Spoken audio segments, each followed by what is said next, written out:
Ya, pemirsa, untuk membicarakan hal pemberian hukuman mati terhadap dua menteri yang melakukan korupsi di masa kebencanaan kesehatan yakni pandemi COVID-19, kini telah bersama kami terhubung peneliti Indonesia Corruption Watch atau ICW Kurnia Ramadana. Selamat sore, Mas Kurnia. Selamat sore, Mbak. Nah, tadi kita sudah sama-sama melihat begitu ya pernyataan dari Prof. Edi Wamenkumham bahwa ada wacana begitu bahwa dua mantan menteri Menteri Sosial dan juga KKP ini nampaknya layak dihukum mati. Tapi kalau kita lihat dari pasalnya, pasal 2 ayat 2 Undang-Undang Tipikor ini memang sampai pemberatan hukuman mati, namun ada hal-hal yang harus terjadi, ada pemberatan terhadap kasus-kasus tersebut. Ini artinya hukuman mati asalkan, nah seperti itu ya kira-kira. Pendapat Anda sendiri bagaimana melihat apa yang dinyatakan oleh Prof. Edi ini? Ya, yang pertama ICW dapat memahami ya bagaimana kegelisahan publik termasuk Wakil Menteri Hukum dan HAM Profesor Edward Omar Syarif Hirait terkait dengan dua perkara tersebut. Karena perkara yang menyeret Edi Prabowo ataupun Juliari Batubara itu adalah korupsi yang sangat keji karena dilakukan di tengah pandemi COVID-19, di tengah kemerosotan ekonomi dan kesehatan masyarakat yang sangat menurun drastis. Akan tetapi yang harus dilihat lebih jauh adalah kasus yang menjerat Edi ataupun Juliari tersebut masih disangkakan dengan pasal tindak pidana suap, yaitu pasal 11 dan pasal 12. Yang mana kedua pasal tersebut tidak mengakomodir hukuman mati, bahwa nanti akan masuk terhadap pasal kerugian keuangan negara, tapi pada faktanya belum sampai ke sana. Lalu kalau berbicara soal hukuman mati, pada dasarnya ICW menitikberatkan pada dua hal. Yang pertama, sudah jelas bahwa pidana mati tersebut kami anggap melanggar hak asasi manusia, dan yang kedua, belum ada satupun literatur ilmiah yang mengkorelasikan atau menyambungkan ketika sebuah negara mengenakan hukuman mati, tingkat korupsinya menurun. Itu belum ada sepanjang pengetahuan kita. Tidak menjadi jaminan begitu ya, dengan dihukum mati lalu tingkat korupsi di suatu negara itu bisa hilang begitu? Benar. Kami beranggapan sampai saat ini pemberian efek jera yang maksimal di dua hal. Yang pertama, pemidanaan penjara yang maksimal yaitu seumur hidup. Yang kedua, pemiskinan koruptor melalui uang pengganti ataupun mengenakan undang-undang anti pencucian uang. Saya rasa itu, Mbak. Oke, Mas Dana, tapi kalau Mas Kurnia, kalau tadi kita lihat pasal 2 ayat 2 ini bisa diterapkan hukuman mati jika ada pemberat dari tindak kejahatan yang dilakukan begitu. Tapi dua pemberat yang sudah disebutkan oleh Wamenkumham ini tidak cukup untuk pasal 2 ayat 2 ini terkait hukuman mati ini bisa dijatuhkan kepada kedua pelaku ini.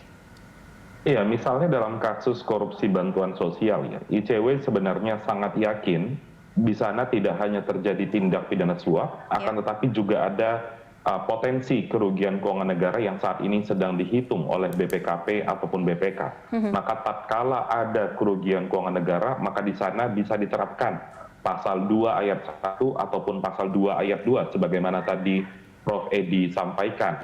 Dan kalau unsur-unsurnya sebenarnya selain ini tindak pidana dalam jabatan ataupun Indonesia sedang darurat COVID, dalam salah satu poin di pasal 2 ayat 2 itu ada konteks merugikan atau merusak perekonomian negara dengan banyak regulasi yang sudah dikeluarkan oleh pemerintah untuk menangani pandemi COVID-19. Sebenarnya hal itu sudah terpenuhi.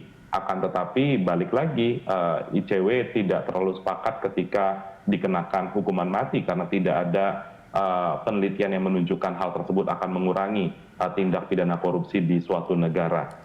Dan ICW di sini ingin mengatakan bahwa daripada membicarakan soal pidana mati atau tidak pidana mati, lebih baik masyarakat menitik beratkan fokus pada penanganan perkaranya di KPK. Karena ada beberapa oknum politisi yang diduga juga mengetahui terkait proyek sembako tersebut, akan tetapi sampai hari ini pun KPK belum menindaklanjuti petunjuk-petunjuk tersebut.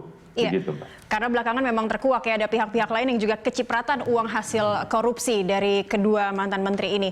Kalau kita tinggalkan pasal 2 ayat 2, karena ini masih dugaan, kasusnya ini terkait masih dugaan penerima suap. Sementara tapi pasalnya juga sudah ada ancaman maksimal penjara seumur hidup.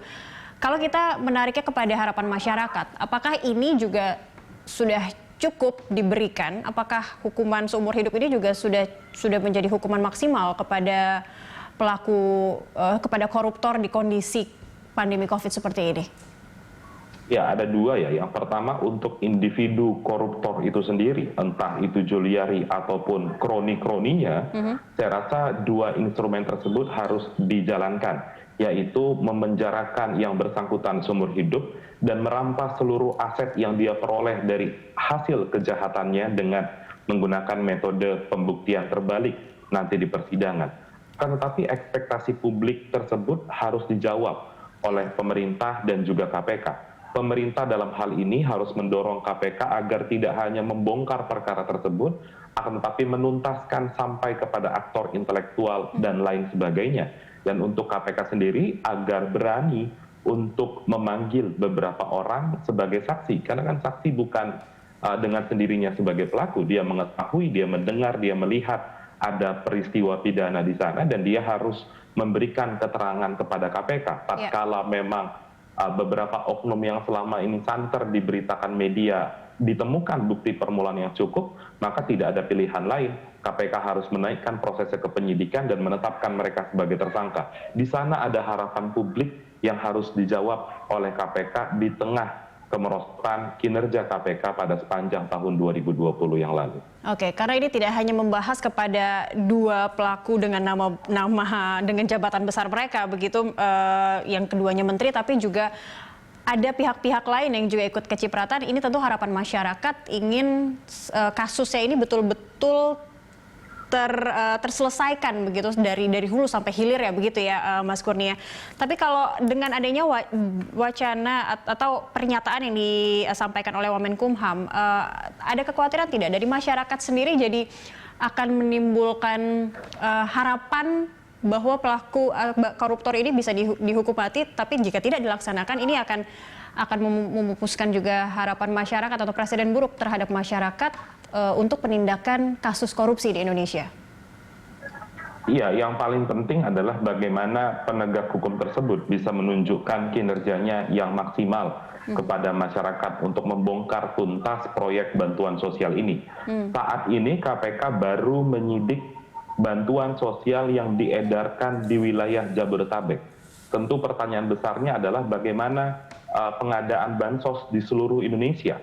Apakah juga terjadi bancak seperti di Jabodetabek atau tidak? Itu yang harus diungkap oleh KPK bersamaan dengan mengusut perkara yang melibatkan Juliari Batubara. Bahwa hukuman mati itu ada di hukum positif kita, iya. Apakah bisa dilaksanakan? Iya. Pertanyaan lanjutnya adalah apakah efektif atau tidak?